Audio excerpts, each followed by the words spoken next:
Alright guys, ito na atin nang napakinis itong mga gilid nitong pasimano. So hindi na siya matalim. Ayan. So bali itong kanto medyo binilog natin konti. Ayan, kung mapapansin nyo guys, ayan. Ayan.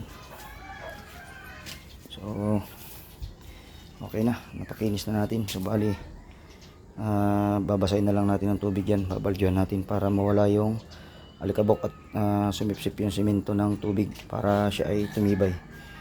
Ayan. So bali itong likod din na natin masyadong pinantay dahil likod naman na yan guys, hindi na masyadong pansinin yan, kaya ito na lang medyo yun na natin, diniretso natin. Ayan.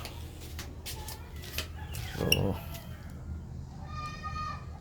okay na.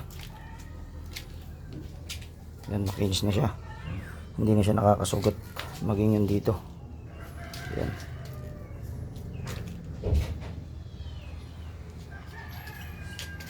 Konti na lang. Pwede nang upuan. Matigas na. Yan. So kung papansin nyo guys, makapal yung ating ginawang buhos. 10 cm. So bali kasing kapal siya ng hollow blocks. Ayan.